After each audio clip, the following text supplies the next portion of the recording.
네, 안녕하십니까? 안녕하세요. 네. 평상시보다 4분이 안 오셨나요? 앞줄하고 끝에 하고. 네. 아, 저 뒤에 있네. 네. 앞으로 가서 좀 앉으라고. 자, 오늘 마지막 시간인데 지난주에 진도를 어디까지 했냐면 제 기억으로는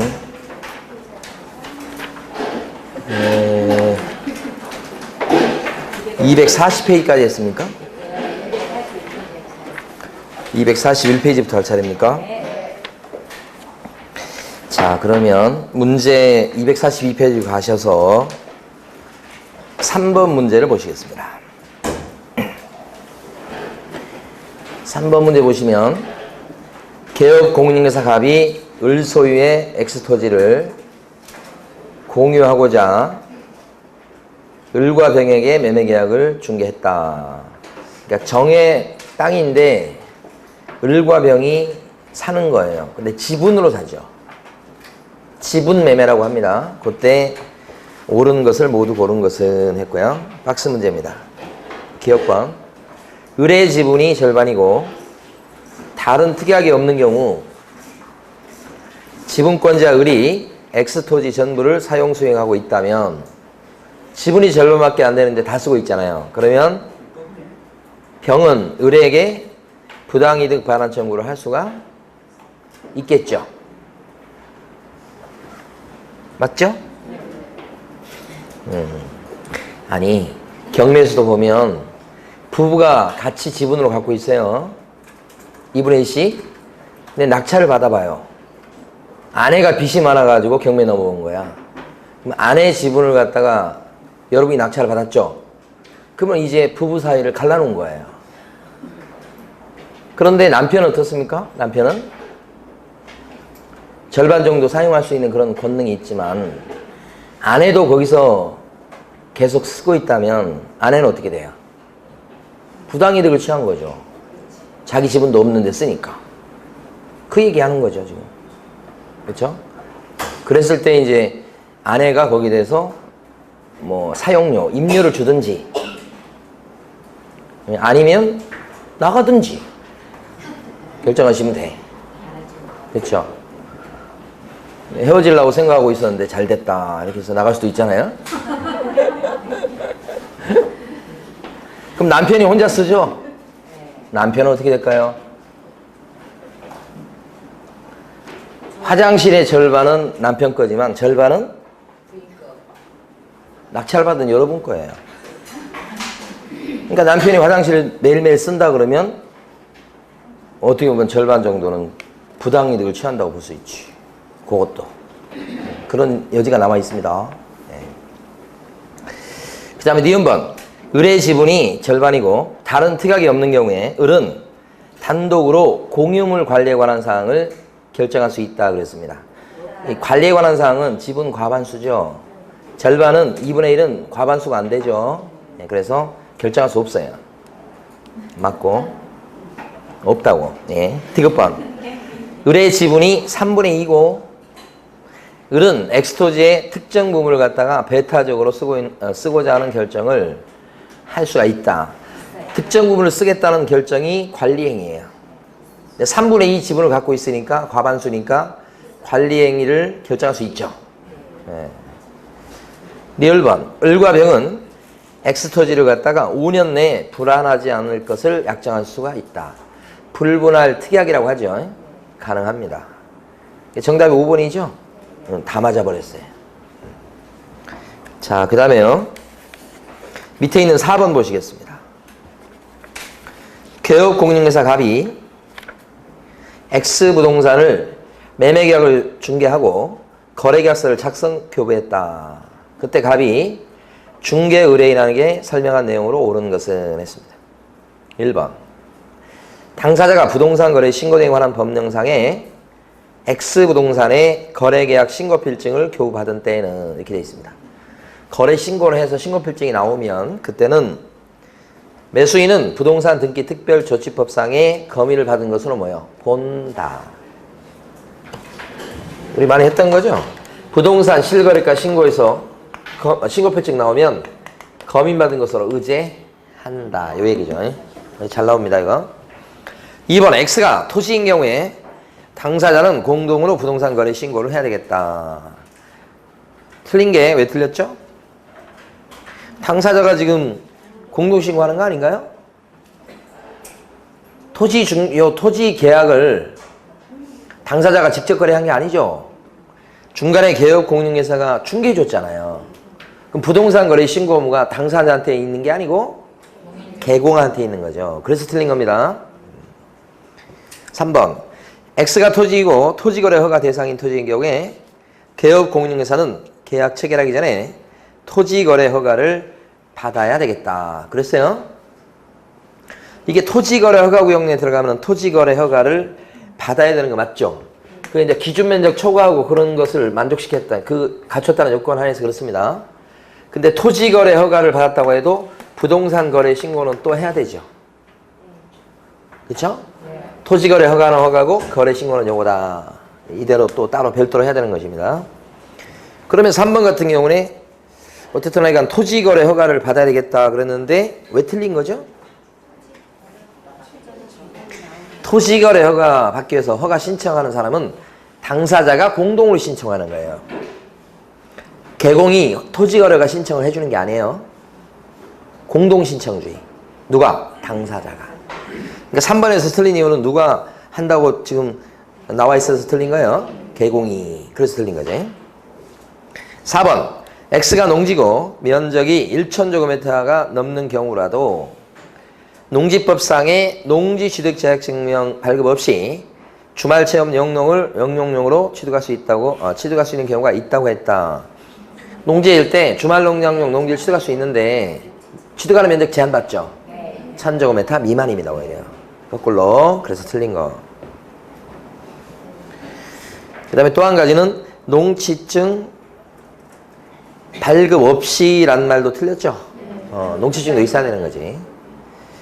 5번, X가 농지일 때 매수인이 X를 주말 농장용 농지로 구입했으나 주말 체험 영농에 이용하지 못하게 됐다. 취미 영농을 하고 있지 않아요, 지금. 주말 농장용으로 소유권을 취득해 놓고는. 그때는 처분 의무가 생기죠? 언제까지? 1년 이내 처분해야 된다. 즉시가 아니고 1년 이내 처분. 근데 만약에 1년 이내 처분 안 하면 어떻게 돼요? 바로 이행강제임이 아니고 처분 명령이 나오지. 6개월 내에 처분하시오! 이렇게 명령. 6개월이죠, 그때는. 처분 명령은 6개월 이내에. 그래도 처분 안 하면 이행강제금. 매년 부과하죠? 토지가액에 뭐예요? 농지가액의 20%를 매년 부과한다. 그죠? 매년 20%라고 그랬죠? 그때 농땡이를 치면 농지요. 농땡이를 치면 안 판다는 얘기죠. 처분 명령을 받고도 안 판다. 그러면 이행강제금은 얼마야? 20%. 농지에 대한 이행강제금은 20%. 매년 20%죠? 즉시가 틀렸습니다. 자, 그 다음에 또 넘어갑니다. 6번 문제입니다. 244페이지 6번. 개업공인중개사 갑의 중개로 병이 을 소유의 X토지를 갖다가 X토지를 매수한 뒤에 을에게 계약금과 중도금을 지급했다. 을한테 준 걸 봤을 때 을의 땅을 갖다 거래한 모양이에요. 갑의 중개로 병이 을 소유의 토지를 매수하는. 병이 이 땅을 사들였어요. 그래서 계약금하고 중도금을 줬고 이 계약권을 갑이라는 개업공인중개사가 중개했다 이런 뜻이에요. 그 갑은 을이 X토지를 정에게 팔아먹은 것을 정한테 또 땅을 팔아먹었습니다. 이렇게 매매계약을 체결한 거죠.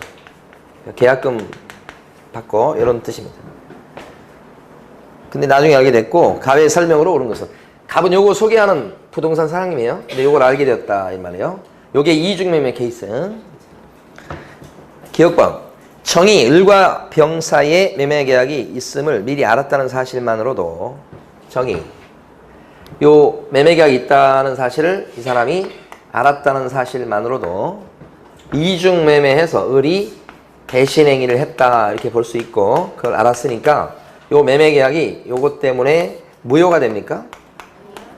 무효가 되지 않죠? 단순히 이렇게 알았다는 사실만 갖고는 무효가 되지 않으니까 기억번은 틀렸죠. 유효입니다. 오히려 알았어도 유효. 다만 어떤 경우에 요 매매계약이 무효가 됩니까? 악의를 뛰어넘어서 적극 가담 행태를 보였을 때 어떻게 돼요? 요 무효가 된다. 이렇게 돼. 그러니까 원칙은 유효. 여기까지도 무효. 유효. 근데 여기 가면 무효. 이렇게. 니은번 특별한 사정이 없는 한 을은 병으로부터 받은 계약금의 배액과 중도금을 돌려주고 병과의 매매계약을 해지할 수 있다. 요 을이라는 사람이 이 사람한테 팔라고 이 사람한테 받은 계약금 중도금 돌려주고 일방적으로 계약을 해약할 수 있겠는가? 여기가 안 됩니다. 중도금을 주고받아 버리면 이행착수가 있다고 보니까 이행착수가 있은 이후에 일방적 해약은 안 되는 겁니다. 다만 이제 이 사람이 잔금을 안 줘가지고 재촉해봤는데도 계속 안 줬을 때 이행지체에 따른 해제라든지 그게 아닐지라도 둘이 합의해서 해지하거나 이런 거 이건 돼. 근데 돌려주고 2배 물어주고 이렇게 하면서 일방적으로 깨는 것은 인정될 수가 없다. 일방적 해약은 인정되지 않는다. 이런 거지. 그러니까 니은분도 틀렸어. 디귿번 특별한 사정이 없는 한 병과 정 중에서 등기를 먼저 한 자가 엑스토지의 주인이 된다. 그렇죠. 원칙적으로 유효니까 이것도 유효 이것도 유효니까 등기 먼저 가져간 사람이 임자. 그 얘기죠. 디귿번만 맞고 기억 니은번이 틀린 거. 그래서 정답은 뭘 물어봤죠? 옳은 거. 디귿번이죠? 3번이죠? 네. 자, 넘어가셔서 246페이지에 11번 가시겠습니다. 개업공인중개사 갑이 246페이지. 을 소유의 엑스토지를 매수하려는 평의 의뢰를 받아가지고 매매를 중개하는 경우에 관한 설명으로 옳은 것은 그랬습니다. 1번 계약서를 작성할 때 개업공인중개사 갑이 자신의 이름으로 그 계약서에 거민을 신청할 수 있다. 거민 신청할 수 있는 사람이 누구죠? 당사자 중 일방 또는 그로부터 위임을 받은 변호사, 법무사, 중개사, 옆에 있는 친구, 그 옆에 있는 친구 다 돼. 그러니까 거민 신청은 아무나 할 수 있어요. 당사자 중 일방. 공동 신청주의 안 해요. 그 다음에 그 사람으로부터 거민 신청할 사람으로부터 위임을 받든 부탁을 받은 변호사, 법무사, 중개사 등등등 다 될 수 있다. 위임을 받아야 됩니다. 1번 틀렸죠. 2번 엑스토지의 소유권을 이전받은 병이 매수 대금의 지급을 위해서 잔금을 지급하려고 한 모양이에요.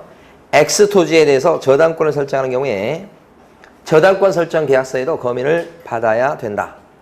저당권 설정 계약은 소유권 이전이 일어나는 게 아니죠.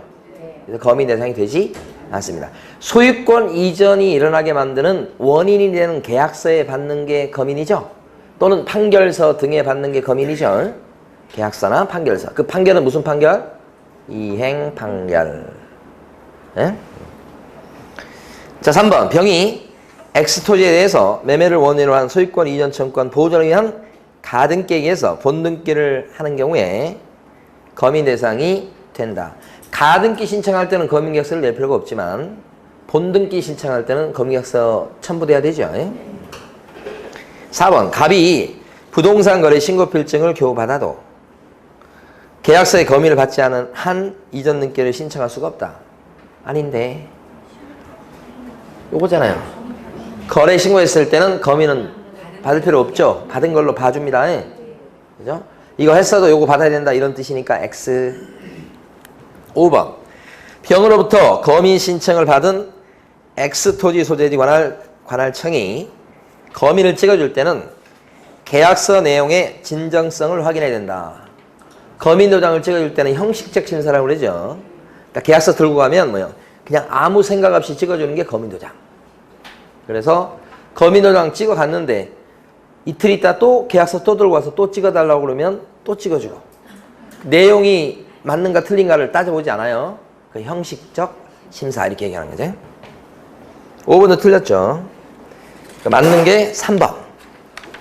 자, 이제 주택임대차 보호법으로 갑니다. 넘어가셔가지고. 자, 14번 보시겠습니다. 설명 중 옳은 것은 했습니다. 대항력을 갖춘 주택임차인은 민법 시간에 주택임대차 보호법 했죠? 네. 언제 했습니까? 이번 주에 했습니까? 저번 주에 했습니까? 오늘 했습니까? 오늘? 자, 대항력을 갖춘 주택임차인은 계약기간 중에 주택의 소유자가 변경되었을 때 새로운 양수인에게 임차권을 주장할 수 있다. 이게 주장할 수 있는 게 대항력이죠. 너무 쉽네. 2번, 개혁 공인중개사는 주택 임대차 분쟁이 있을 때 해당 주택 소재하는 공단 아니면 시도 조정 분쟁조정위원회에 분쟁의 조정을 신청할 수 있다죠. 해야 된다가 아니고 할 수 있다. 좋은 문제가 아니네요. 3번, 임차권 등기 명령의 신청 및 그에 따른 임차권 등기와 관련해 소요된 비용을 누구에게 다 물려버릴 수 있다? 임대인 탓이죠. 보증만 빼준. 4번, 우선 면제권을 승계한 금융기관 등은 우선 면제권 승계가 뭔지 아시죠? 출제 가능성이 높다고 그랬습니다. 임차권 등기 말소되었거나 또는 대항력권을 상실해버리면 우선 면제권을 뭐예요? 행사할 수가 없다. 그런 지위에 있죠. 5번, 주택임대차 계약을 서면으로 체결할 때 법무부 장관이 서식을 정하여 권고하는 주택임대차 표준계약서를 반드시 써야 되겠다. 표준서식은 권장사항입니다. 그러니까 반드시 써야 되는 것은 아니다. 그죠? 제가 봤을 때는 여기서 좀 시험 문제 출제될 만한 것은 가만히 보니까 3번하고 4번 정도 같습니다. 그 정도. 자, 15번 가시겠습니다. 옳은 것은 했습니다. 1번, 임차권 등기 명령 집행에 의한 임차권 등기가 격려된 주택이다. 임차권 등기 끝났어요. 그러면 그 이후에 임차한 임차인은 소액 임차인이라도 소액 보증금에 대한 최우선 면제권을 행사할 수가 없다. 그죠? 이거 맞네. 2번, 토지주택공사와 지방공사에서 주택을 임대차한 경우 법인이지만 주택임대차 보호법의 적용을 예외적으로 받는 거죠. 그래서 토지주택공사, 일부 뭐 SH공사, 경기지방공사 이런 식으로 이런 공사들은 또 보호받습니다. 3번, 2년 미만으로 임대차 기간을 정했을 때 이를 2년으로 봅니다. 자, 그러니까 2년 미만으로 한 임대차 계약은 법적 효력이 없다? 2년 미만으로 1년 계약해도 효력이 있어요. 다만 2년이 될 뿐인 거지. 4번, 임대차가 종료되면 임차보증금이 반환이 이루어지지 않아도 임대차 관계는 종료된다. 보증금 반환이 이루어지지 않으면 임대차 관계는 어떻게 해요? 존속된 걸로 보는 거죠. 5번, 임차권 등기 명령의 집행에 의한 임차권 등기는 경매에 의해서 소멸되지 않는다. 원칙적으로 소멸되는 게 원칙. 그렇죠? 다만 보증금을 전액 돌려받지 못함. 근데 원래는 대항력을 주장할 수 있었던 임차권, 그건 예외적으로 소멸하지 않는다. 원칙은 소멸한다고 보셔야 됩니다. 경매 넘어가면 임차권, 원래 대항력을 주장할 수 있었던 사람인데 그 대항력을 주장할 수 있었던 임차인만은 예외적으로 남는다. 소멸하지 않고 그렇게 되는 거죠. 자, 그 다음에요. 18번 가시겠습니다. 틀린 것은 그랬습니다.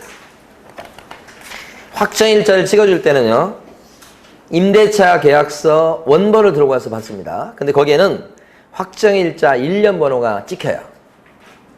그 다음에 또요, 확정일자 부여한 날짜가 찍혀요. 이 날짜가 중요하죠. 그 다음에 세 번째는 확정일자 찍어준 부여기관, 동사무소면 동사무소, 이런 게 찍힌다고요. 그 주택임대차 계약증서에 표시하는 방법으로 확정일자를 부여한다. 맞습니다. 기출지문입니다, 이거. 자, 2번. 확정일자를 먼저 받고 나서 주택의 인도와 전입신고를 나중에 하면 그 전입신고일이 저당권 설정 등기일과 같다. 그러면 어떻게 돼버립니까? 배당 순위가 누가 더 빨라요? 확정일자를 받고 며칠 있다가 전입신고를 한 거고 그 전입신고 한 날 저당권 등기가 되어 있으면 은행하고 세입자 경쟁하면 세입자가 그죠 후순위가 됩니다. 다음날 때문에. 근데 거기는 지금 저당권자 임차인이 저당권자에 우선한다고 했으니까 X 저당권자가 우선이에요. 자 3번 대항력을 갖춘 임차인이라도 저당권 설정 등기 이후에 증액을 했어요. 저당권 되고 나서 증액을 했을 때는 임차 보증금에 관해서 저당권에 기한 주택을 경락받은 낙찰자 소유자가 있을지라도 그 사람한테 저당권 설정 등기가 된 뒤에 올린 증액 부분은 대항할 수가 없다. 기출문제에 나왔던 내용입니다. 굉장히 중요한 내용이에요. 아는 거죠 이거? 네. 모르는 것 같은데? 잘하고 있어요? 네. 근데 왜 아는 표정이 아니에요. 인도 플러스 전입신고 이렇게 해서 확정일자까지 받고 이런 사람인데 보증금 2억이었다가 계약기간 2년 한 거예요. 2년. 근데 여기 이제 저당권이 들어왔어요. 대출을 받은 거죠. A, B은행. 그런데 A가 2년 뒤에 다시 이제 재계약을 하면서 이 세입자가 보증금을 갖다 5천만 원을 올려준 거예요. 그랬다가 이제 요 집주인 갑이 빚이 많아가지고 경매 넘어간 거죠. 그래서 경매를 붙인 사람이 누구냐 그랬더니 요 사람이 붙였다고 쳐봐요. 그래서 경매에서 을이 낙찰을 받았다 이렇게 된다고 해. 이렇게. 그럼 여기 나와 있는 세입자는 대항력이 있습니다. 당연히 선순위잖아요. 그 대항력을 주장할 수 있는 금액은 2억입니까? 아니면 2억 5천이 됩니까? 만약에 2억 5천이 돼버리면 요 입찰 들어간 사람은 2억 5천원을 나중에 이제 부담할 걸 생각하니까 입찰가가 2억 5천만큼 줄죠. 근데 이 사람은 지금 선순위로 2억 대출, 2억 보증금 있는 걸 감안해서 대출을 나간 거거든요. 2억 5천이 아니고 2억을 기준해서. 그러니까 만약에 2억 5천을 대항력을 요 사람한테 인정하면 요 입찰가가 그만큼 떨어져서 요 사람이 배당 받아갈 때 다 못 받을 가능성이 있단 말입니다. 그러니까 이 사람은 예상하지 못했던 거죠. 그래서 5천만 원 요 부분만큼은 어떻게 해요? 대항력 요청할 수가 없습니다. 증액, 저당권 설정되고 나서 뒤에 증액된 부분은 요 금액만큼은 대항력이 없고 얼마만 대항력이 있는 거예요? 2억만 있다. 그 얘기죠. 자, 그 다음에 4번. 당사자의 합의로 임대차 계약을 계약기간을 1년으로 정한 경우 임차인은 그 기간의 유효함을 주장할 수 있다. 누가 주장할 수 있다고요? 임차인만 주장할 수 있습니다. 임대는 안 되고. 5번 주택임대차 보호법에 따라서 임대차 계약이 묵시적으로 갱신되는 경우 임차인은 언제든지 임대인에게 계약 해지를 통지할 수가 있다. 언제든지 통지할 수 있는 사람은 누구죠? 임차인. 그래서 그걸 임대인 이렇게 바꿔서 출자하기도 해요. 그렇죠? 이걸 맡게 됐죠. 예. 틀린 건 그러니까 여기서 2번이네요. 19번 가시겠습니다. 틀린 것은 했습니다. 1번 금융기관은 이 사람이 확정일자 받은 임차인으로부터 보증금 반환 채권을 양수한 금융기관을 얘기합니다. 그 금융기관은 우선 매입권을 행사하기 위해서 승계받았죠. 임차인을 대리하거나 대위해서 임대차 계약을 해지할 수는 없습니다. 그러니까 금융기관은 줄이면 임대차 계약을 해지를 하지는 못해. 그러나 대위해서 임차권 등기 변경 신청을 할 수는 있지. 뭐 두 개만 딱 아시면 되는 거예요. 2번 임대차 계약을 체결하려는 자는 아직은 이해관계인이 아니죠. 따라서 임대인의 동의가 있어야만 확정일자 부여기한에 쫓아가서 정보를 달라고 요구할 수 있죠. 임대인의 동의가 필요합니다. 2번. 2번 질문을 틀리게 낼 때는 임대차 계약을 체결하려는 자는 임대인의 동의 없이 이렇게 나올 거야. 그럼 X. 중요한 질문입니다. 2번도. 3번 일시 사용을 위해서 임대차 이미 일시 사용을 위한 임대차가 명백했을 때는 주택임대차보호법은 적용되지 않는다. 많이 나온 거고요. 4번 임대차 계약 당사자가 기존 채권을 임차보증금으로 전환해서 임대차 계약을 체결했다는 사정만으로 임차인이 대항력을 갖지 못하는 것은 아니다. 어려운 판례거든요. 자, 이 판례는 어떤 거 물어보냐면 기존에 받을 돈이 있었습니다. 기존 채권요. 그 채권자가 누구냐? A예요. A. 채권자가. 근데 기존 채권을 갖다가 자 보증금으로 돌렸어요. 그러니까 이 말은 어떤 뜻이냐면 차용증을 갖다가 쓰고 있다가 차용증 대신에 임대차 계약서를 쓴 거예요. 그런 상황. 이렇게. 자, 그러면 돈 받을 사람이 A고 여기 이제 B라는 사람이 집 소유자예요. 그러면서 이 사람이 어떤 사람이에요? 채무자이기도 합니다. 그러니까 이 사람이 지금 예를 들어서 한 3억 정도를 빌려준 거예요. 이 사람은 3억 꾼 거예요, 이 사람한테. 근데 이 사람 집이 있다고? 그래서 어떻게 했냐면 그 3억 원을 갖다가 어떻게 하는 거냐면 꿔준 돈인데 차용증에 3억 꿔준 게 나와요. 근데 어떻게 바꾸냐면 임대차 계약서에 보증금 3억으로 바뀌었다 이 말이에요. 그러면 요럴 때 요 A하고 B 여기가 지금 임차인으로 지금 계약서에 나온 거잖아요. 임차인이죠? 보증금 3억에. 자, 이 사람은 주택임대차 보호법에 따른 보호를 받을 수 있습니까? 보호 받을 수 있습니까? 없습니까? 이거 두 가지로 나뉘죠. 이 사람이 받을 돈 3억이 있는데 진짜 그 방이 필요한 거예요. 그 집이 필요한 거예요. 전셋집이. 그래서 진짜 들어가 살고 주소 옮겨놓고 사용 수익할 목적으로 그렇게 했을 때는 보호가 됩니다. 그러니까 실제로 임대차 보증금을 현실적으로 줘야만 꼭 하는 것은 아니에요. 받을 돈이 있으니까 그걸 임대차 보증금으로 돌리자 이렇게 해서 진짜 방이 필요해서 거기 들어가 살면서 주민등록 옮겨놓고 계약서 쓰고 확정일자 받으면 인정돼요. 근데 그게 아니고 꿔준 돈 3억을 받아내려고 하니까 방법상 저당권 설정 등기 하고 뭐 그런 거보다는 요 계약서 써가지고 주소 옮겨놓고 확정일자 딱 받고 그러면 우선 면접할 수 있는 권능을 얻게 되니까 실제 살고 있지도 않으면서 사는 것처럼 꾸며가지고 확정일자도 받고 막 이렇게 해가지고 꿔준 돈 3억 받아낼 목적으로 했다고 한다면 이때는 주택임대차 보호법에 따른 보호를 받게 할 이유가 없죠?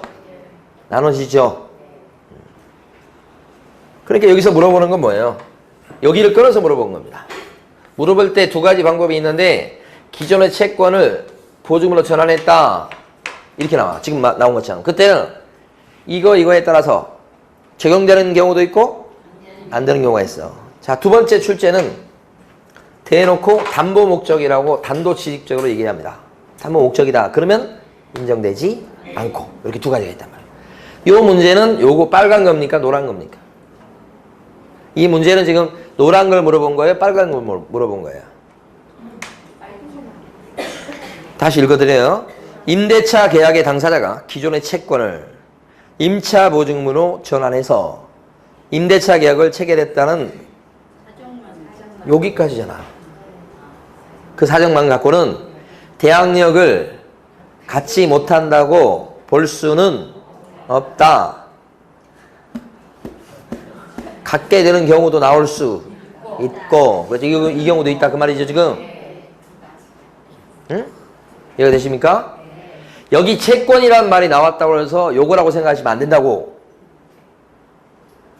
채권을 이렇게 돌렸어. 이제 들어가서 한다니까 진짜로 방이 필요하고 보호돼. 그런데 돈 꿔준 거 받으려고 했다. 허위표시, 허위표시. 무효야, 무효. 계약이. 그럼 어떻게? 보호가 안 돼요. 둘 다 있을 수 있다는 얘기죠? 이렇게 나올 수도 있고 노란 것처럼 지금 나온 것처럼 판례가 나올 수도 있단 말이에요. 어려운 거예요.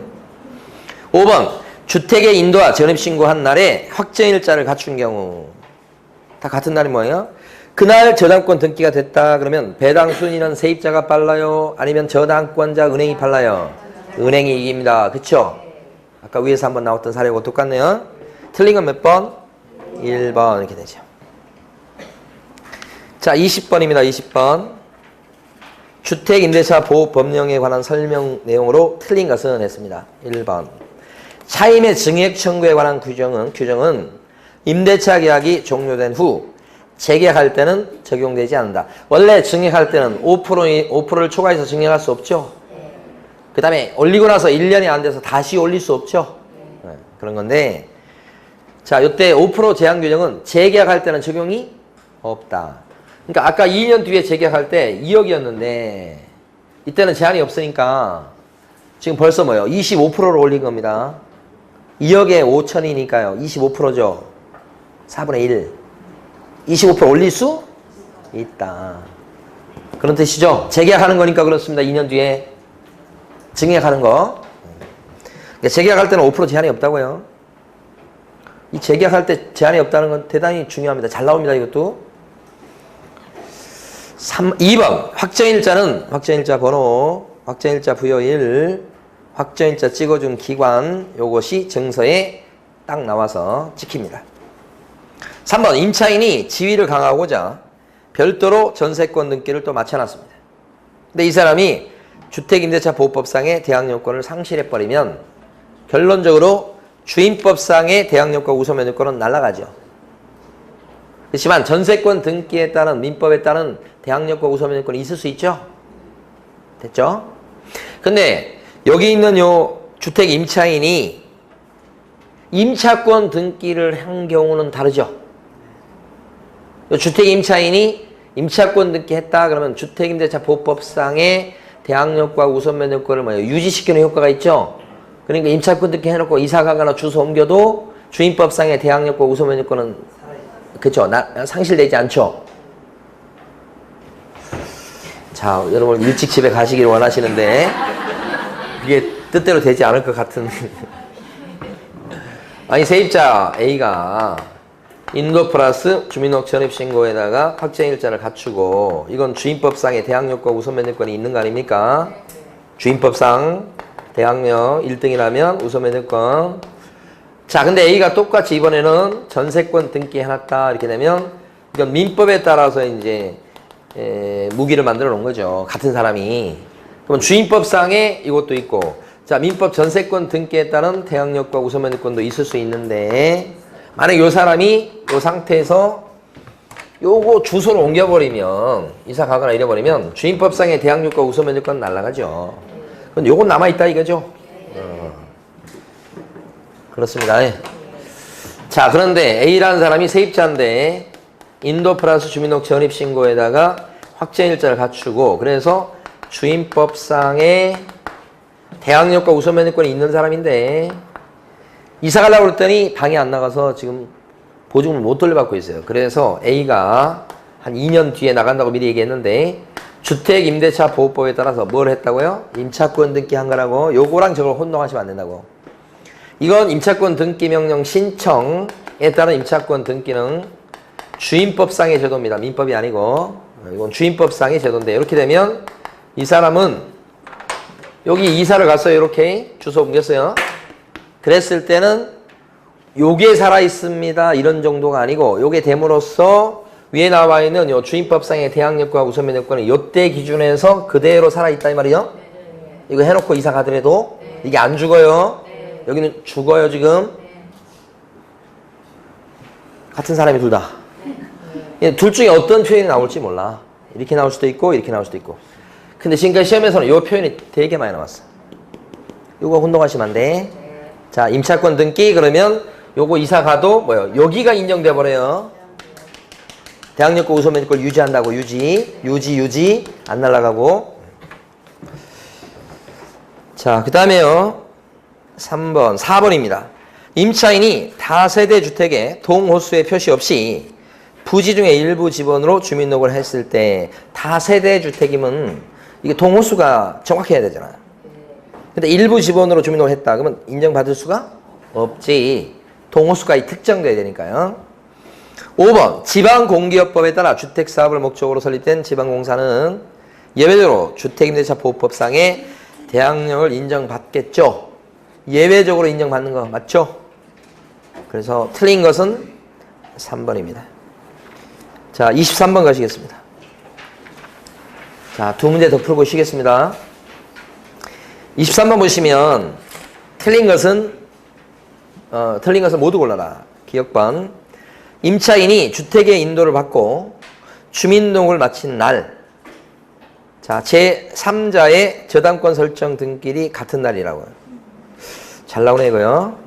그러니까 전입신고한 날하고 저당권 등기일이 같은 날이에요. 그러면 이건 대항력이 있을까 없을까? 저당권 실형으로 경매에 넘으면 경매에서 있어서만큼은 순위가 이 세입자가 후순위로 밀리죠. 대항력이 없다 이거지. 맞네. 2번 임차인이 임차권 등기 명령을 통해서 대항력을 가지는 경우 임차주택의 양수인은 임대인의 지위를 뭐요? 승계한 것으로 본다. 요게 대항력의 내용이에요. 상가도 이런 얘기 나오죠? 농지에도 이런 얘기 똑같은 얘기가 나옵니다. 이게 대항력입니다. 디귿번 소액 임차인의 최우선 면적권은 주택가액의 3분의 1에 해당하는 금액까지만 인정된다. 아닌데 2분의 1이죠. 이런 건 쉬운 거고. 리얼번 주택임대차 계약이 묵시적으로 갱신됐을 때 임대인은 언제든지 임차인한테 해지 통지를 할 수 있다. 묵시적 갱신이 됐을 때 언제든지 해지 통지할 수 있는 사람은 누구? 임차인입니다. 여기서 지금 뭘 고르라고 했냐면 틀린 거니까 디귿번하고 리얼번. 정답 상번이네요. 자, 26번 가시겠습니다.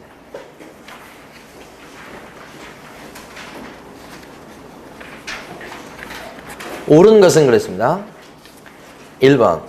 그 전에 갑은 2017년 1월 28일 자기 소유의 X주택을 2년간 을한테 임대 놓는 계약을 체결했습니다. 갑이 보니까 임대인 같아요. 자, 개혁공인중개사가 이 계약을 중개하면서 주택임대차보호법과 관련하여 설명한 내용으로 옳은 것은 갑이 임대인, 을이 임차인. 이런 사례 문제 나왔을 때는 임대인과 임차인을 잘 구별을 하셔야 됩니다. 1번 을은 임대인입니까? 임차인입니까? 임차인. 공증인법에 따른 공증인으로부터 확정일자를 받을 수 있다죠. 있다. 확정일자는 공증사무실에서 받을 수 있죠. 등기소, 주민센터, 면사무소, 업사무소 이런 데 받을 수 있단 말이에요. 2번 임차인 을이 X주택의 일부를 주거 외 목적으로 사용하면 주임법이 적용되지 않는다. 틀렸죠. 세탁소 생각해보시면 아세요? 세탁 영업장으로 일부를 써. 뒤에 방 한 칸이 있는데 가족이 다 살고 막 그래요. 뭐 이런 정도가 되면 뒤에 면적이 좀 앞에 영업장하고 비슷한 거랑 좀 크다. 이렇게 되면 그때는 보호받죠. 일부를 주택 외 용도로 쓰고 있어도 보호되죠. 그게 2번입니다. 3번 임대차 계약이 묵시적으로 갱신되는 경우 갑은 언제든지 을에게 계약을 해지 통지할 수가 있다. 갑이 임대인이요 임차인이요? 임대인. 임대인이 어떻게 통지를 해지 통지를 해? 임차인이 하는 거죠? 3번 틀렸어요? 4번 임대차 기간에 관해서 분쟁이 발생했을 때 임대인 갑은 분쟁조정위원회에 조정을 신청할 수 있다. 네. 너무 쉽게 출제했네요. 5번 경제사정의 변동으로 약정한 차임이 과도하게 되어서 적절하지 않은 경우에 임대차 기간 중 을은 차임의 20분의 1 금액을 초과해서 감액 청구할 수가 있다. 임대차 기간 중에 5%를 초과해서 증액할 수는 없어요. 그런데 그 기간 중에 물가가 내렸거나 뭐 이렇게 됐을 때는 제한 없이 감액 청구를 할 수가 있죠. 5번 지문이 맞는 거예요. 결론적으로 증액할 때는 제한을 받아. 근데 감액 청구할 때는요. 그 퍼센테이지 제한이 없다. 자, 그러면 쉬었다가 계속합니다.